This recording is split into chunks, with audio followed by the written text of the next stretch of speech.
mengulangi dan mengulangi lagi.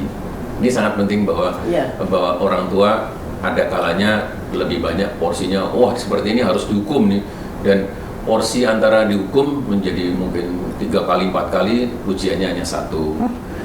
Terbalik juga barangkali tidak pas, jadi memang harus seimbang. Betul, kalau terbalik misalnya anak ini hanya nggak pernah dimarahin, hanya dikasih reward saja mungkin karena orang tuanya nggak sempat memberikan perhatian yang cukup, terlalu banyak uang ya, terlalu banyak uang, terus terlalu sibuk, nggak ada waktu untuk menebus kesalahan itu, quote unquote dia memanjakan anaknya, dikasih sekali reward terus, punishment-nya jarang. Ya, seperti harus diedukasi ya, disadarkan ya. Itu. Jadi nggak ada balance, atau orang tua yang selalu mengkritik, membanding-bandingkan, punishment-nya banyak. Padahal pada waktu anak itu berbuat baik, reward-nya nggak ada. Nah, itu juga nggak benar. Anaknya jadi self esteem-nya, harga dirinya rendah, merasa dirinya tidak mampu, merasa dirinya tidak berharga, seperti itu. Jadi mudah sekali menyimpan rasa kecewa, rasa dendam itu di dalam alam bawah sadarnya. Memang ya, jadi nggak gampang itu kalau kita mendidik anak. Mesti pas. Dan tiap-tiap anak nggak sama. Cuman sekarang saya ingin mengangkat nih bahwa saat ini sangat sering kali kita mendengar bahwa berita-berita di TV kah, mungkin juga di medsos, bahwa pembunuhan. Nah, seringkali kita sebagai psikiater itu ditanya bahwa apakah pembunuhan seperti ini seseorang itu bisa dibebaskan dari hukuman. Pernah nggak mendengar seperti itu bahwa kita diminta memeriksa, kita diminta mengakses, menilai bahwa mungkin bahwa memang pembunuhnya ini orang dengan gangguan jiwa, tapi bisa juga bahwa sebenarnya ini adalah orang yang sehat.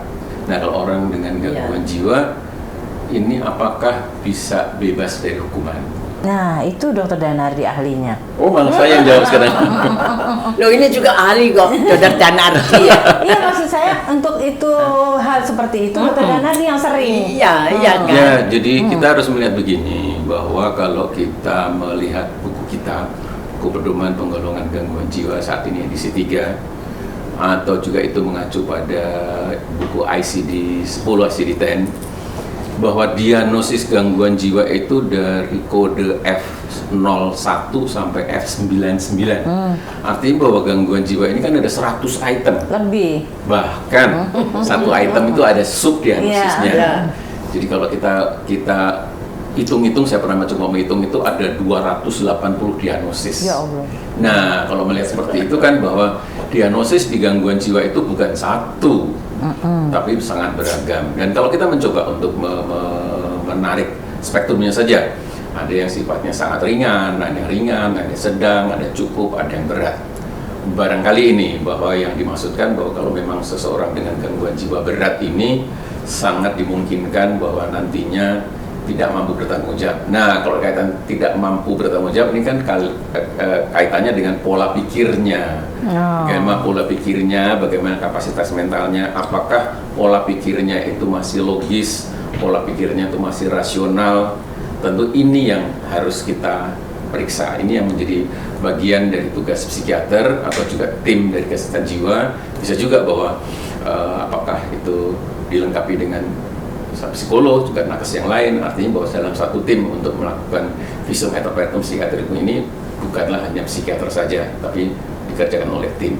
Dan disinilah bahwa ketika kita melakukan pemeriksaan, melakukan suatu visum et repertum ini, kita diberi waktu sampai 14 hari, bahkan mungkin bisa juga lebih. Artinya di sini bahwa tim ini mampu memberikan masukan, memberikan rekomendasi kepada sidang bahwa penderita ini bisa dua kemungkinan, meskipun dengan gangguan jiwa tetapi mampu bertanggung jawab pada tindakannya, atau meskipun ini atau bahwa ini dengan gangguan jiwa dan pada saat hari H jam D-nya ketika melakukan tindakan dia dalam pengaruh gangguan jiwa sehingga dia tidak mampu mengendalikan, tidak mampu berpikir secara rasional.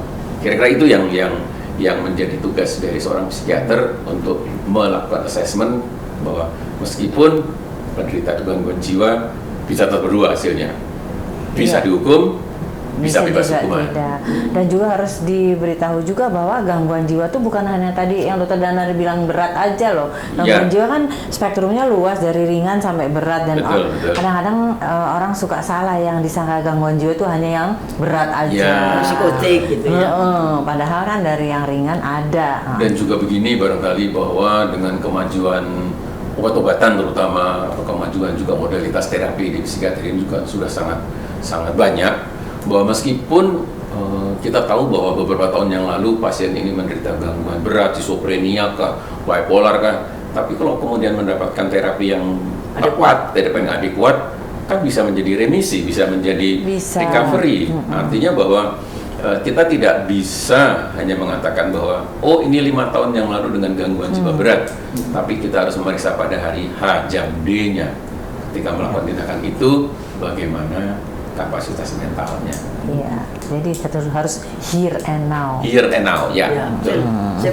Nah, sekarang kita kalau lihat kasus-kasus pembunuhan ya, ada yang dibunuh dengan tembakan, ada yang dibunuh ditusuk, udah mati, tinggal dilempar ke kali, tapi ada juga yang sampai dipotong-potong, sampai direbus, sampai bayangin aja ngeri. Tentu ini berkaitan dengan karakter dari orang. Karakter si pembunuh itu. Iya. Wah, ini ahlinya ada Dokter Pepi ini. Iya, jadi memang itu khusus ya orang yang punya kepribadian yang kalau kita bilang sehari-hari sadis orang lain. Ya, sadis. Iya, jadi itu kalau ditanya mengapa orang itu bisa seperti itu, ya ada faktor biologiknya, artinya ada bakat-bakat tertentu, artinya di otaknya itu ada zat tertentu yang terganggu, namun juga faktor parenting atau pengasuhan tadi. Ya kebanyakan anak-anak yang atau orang-orang yang sadis itu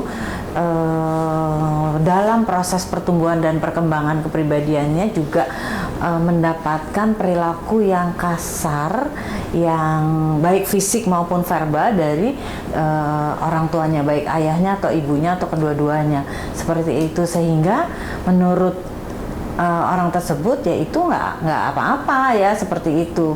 Dan dia juga biasanya melihat contoh ya ayah ibu yang bertengkar, ayah ibu yang memukul seperti itu. KDRT ya.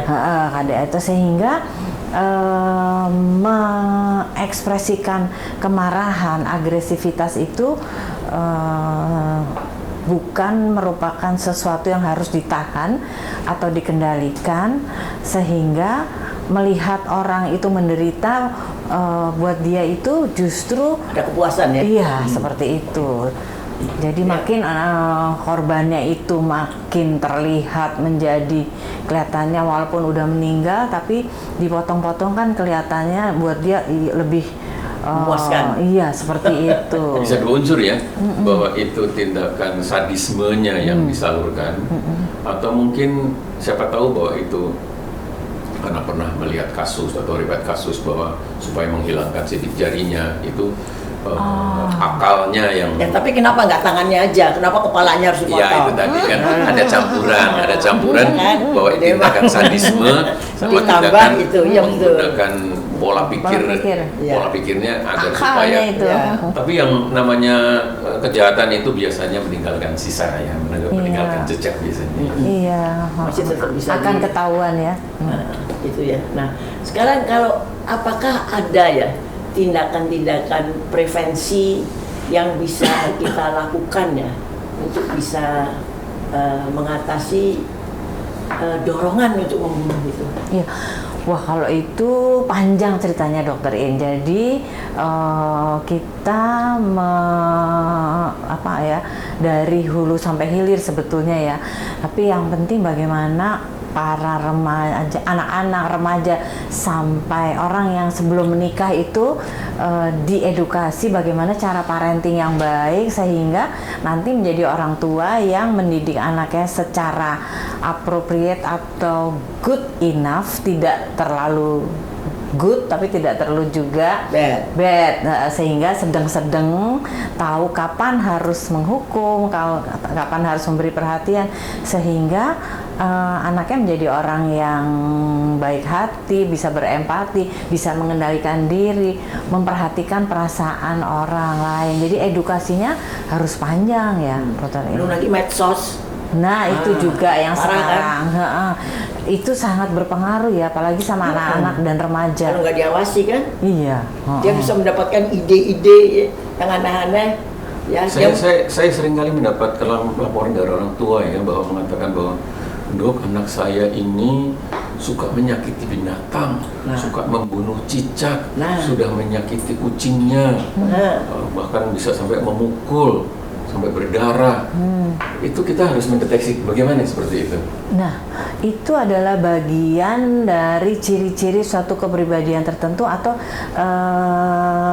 ketidakmampuan seorang anak untuk menahan diri, atau justru pengalihan dari agresivitas dia, kemarahan dia terhadap sesuatu, tapi dialihkan ke kucingnya, ke cecak, kalau cecak kali ya terlalu kecil ya. Kecoa yang lebih jelas lagi. Prinsipnya kita waspada ya. Iya, kita mencoba mengamati anak kita bahwa apakah perilakunya ini, mungkin kalau cuma memukul sekali barangkali ya itu mungkin belum lagi frekuensi ya, bahwa memang barangkali kucingnya nakal, tapi kalau udah kedua kali, ketiga kali, keempat kali, rasanya orang tua perlu aware nih, perlu tahu, perlu waspada.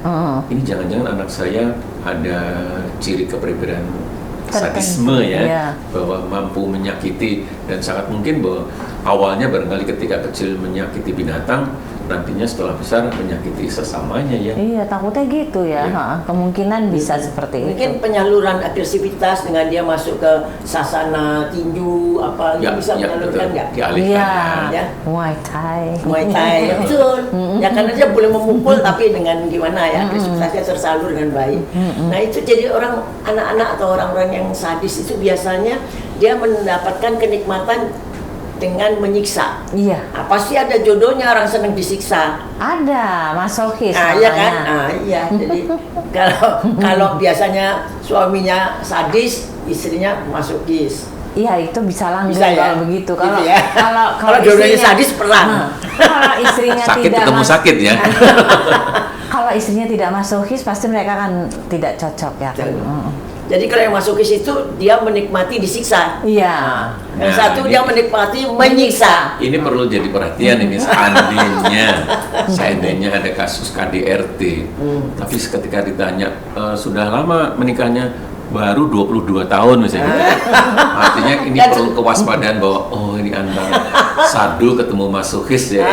Iya, dan selama 20 tahun itu KDRT terus tahan ya. Itu pasti ya kan satu relationship tidak yang komplain. Nah, itu ada satu relationship sadomasochistik ya. Iya. Tapi ini juga orang-orang yang sadis ini juga biasanya ya itu tadi ya, kalau kita tidak tidak bisa menyalurkan dengan benar agresivitasnya, dia juga kalau marah gitu repot urusannya itu. Bisa melempar barang, bisa mukul anak, bisa nyakiti. Baik verbal, ngata-ngatain, sampai anaknya sakit hati, merasa dirinya tidak berharga, emang aku nggak mampu, jadi rendah diri anaknya, seperti itu. Jadi kalau kita mencoba mengamati homicide atau pembunuhan ini, bisa memang pembunuhan nyawa ya, tapi bisa juga pembunuhan karakter. Anaknya, bahwa memang dia menikmati menyakiti anaknya, menikmati ketika anaknya karakternya menderita gitu. Itu bisa kita masukkan ya, bahwa pembunuhan di sini bisa dua hal, pembunuhan nyawa sama pembunuhan karakter orang lain. Iya. Dan itu bahayanya, anak itu tidak bilang sama orang tuanya, dan orang tuanya biasanya tidak sadar. Kalau ditanya, kayaknya saya nggak gitu kok dok, gitu biasanya orang-orang tua seperti itu. Tapi persepsi anak ya, anak dari umur 3-5 tahun dipukul oleh ibunya, dipukul oleh ayahnya, bapak ibunya mungkin lupa pernah mukul, tetapi anak itu menyimpan terus sampai dia remaja, sampai dewasa, apalagi kalau terus menerus. Dia jadi orang jadi itu nanti anak itu kalau jadi orang tua juga ya modelnya mirip-mirip aja begitu. Iya, Betul. bisa. Ya kan? Karena contohnya, panutannya, ngertinya cuma kayak gitu. Iya, menurut dia itu yang benar yang seperti Iya, itu. iya kan jadi repotnya. Jadi kita kurang lebih pencegahannya itu ya tadi ya, kita Edukasi. harus edukasi ya. Oke. Dan kalau penanganan dari misalnya seorang pembunuh itu sudah ditangkap, penanganannya itu tidak cukup hanya dihukum secara fisik, tapi juga harus ada terapi supaya bisa mengubah struktur kepribadiannya. Jadi benar-benar dia mendapatkan rehabilitasi itu. Iya. Keluar sudah jadi orang yang berbeda. Iya. Gitu kan? Itu ya. Benar kalau kayaknya. memang tadi ada latar belakang gangguan jiwa, ada gangguan schizophrenia, ada gangguan wah menetap, ada gangguan keperbedaan sosial ataupun yang lain-lain.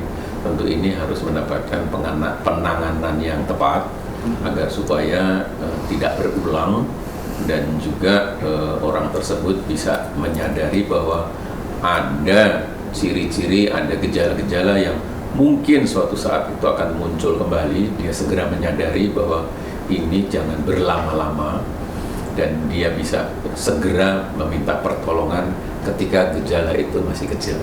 Iya. Jadi kesadaran atau awareness atau dia menengarai sendiri apa yang sudah mulai tidak benar dalam dirinya.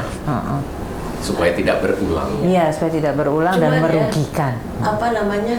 Kita juga mesti ingat faktor eksternal, faktor pencetus itu juga penting sekali loh dalam suatu terjadinya pembunuhan kan. Iya. Dan misalnya faktor ekonomi, banyak orang yang membunuh karena udah kepepet. Iya, betul. Iya kan. Padahal sebetulnya dia kalau misalnya dia itu diberi ekonomi yang cukup, dia nggak akan jadi pembunuh. Iya. Ya kan? Itu faktor eksternalnya salah satunya. Itu kan jadi faktor ekonomi. Iya, terpepet jadi stres sehingga pikirannya menjadi irasional, apapun yang bisa dilakukan tidak memikirkan konsekuensinya dia lakukan.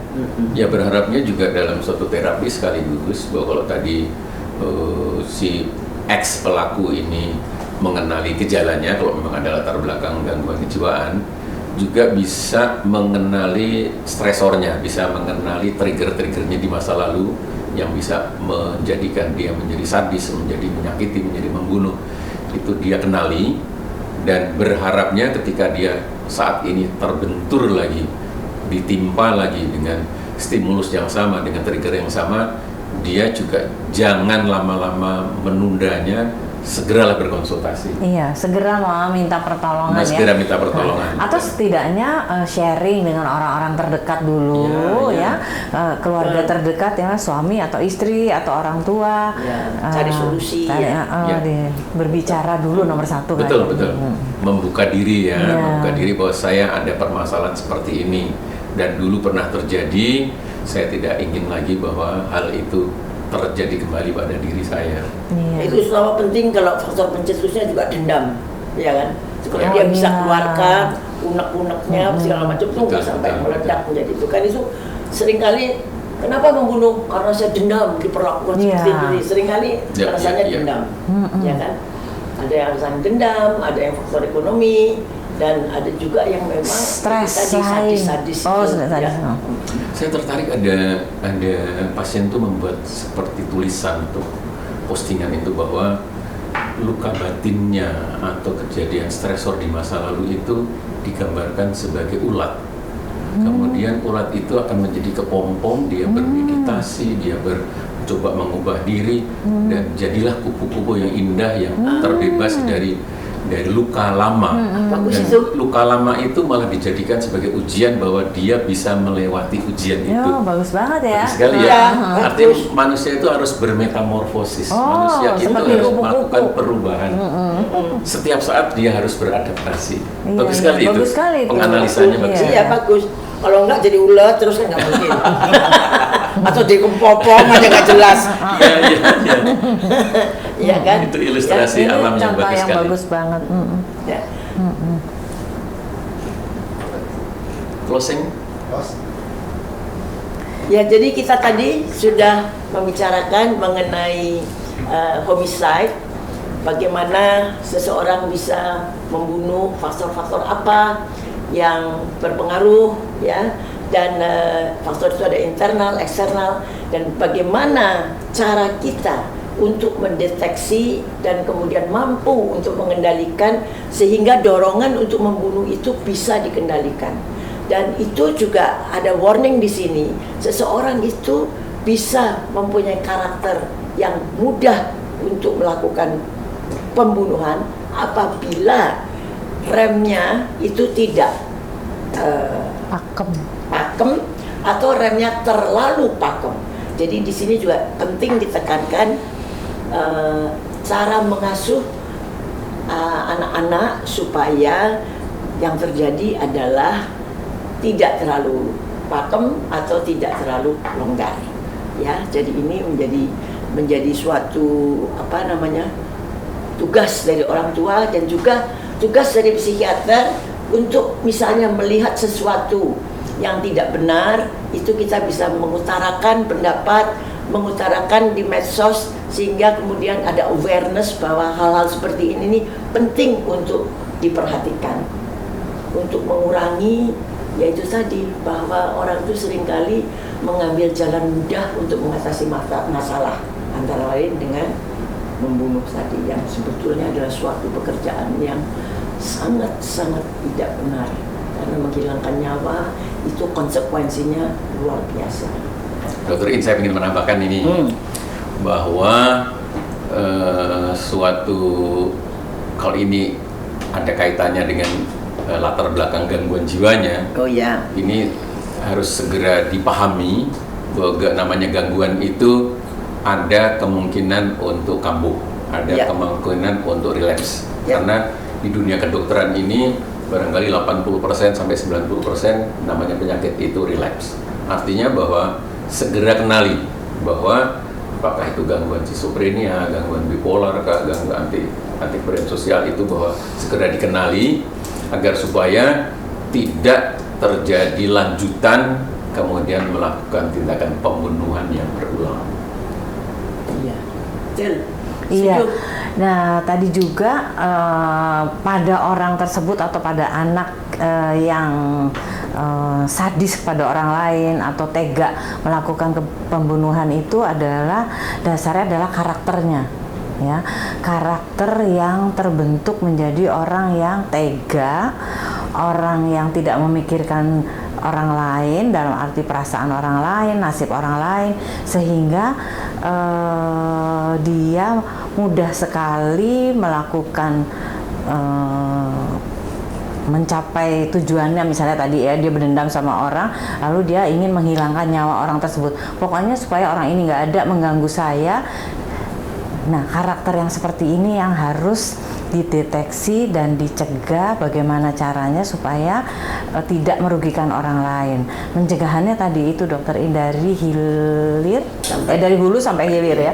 Jadi dari edukasi calon orang tua sampai ketika sudah menjadi orang tua bagaimana mendidik anak supaya menjadi orang yang baik, berempati dan memikirkan kepentingan orang lain. Dan mendidik itu tidak saja hanya memberikan kuliah tapi juga memberikan contoh role model. Karena kalau enggak dia ngomong harus baik tapi kelakuannya seperti apa, ya itu nggak bisa. Dan tambahan lagi bahwa jadi orang tua harus selalu melakukan assessment, menilai bahwa apakah mau setiap tahun atau kamu bagaimana sikapnya, apa ada perkembangan. Kemudian juga silakan menilai orang tua, sebaiknya orang tua mau memberikan pola asuhnya seperti apa. Jadi bahwa berharap antar orang tua si anak ini selalu berkomunikasi dan tentunya bahwa si anak ini juga tumbuh dewasa. Orang tua memahami bahwa jangan menganggap anak terus, tapi bahwa sesuai dengan setelah remaja, setelah dewasa, maka perlakukanlah anak itu sesuai usianya. Ya.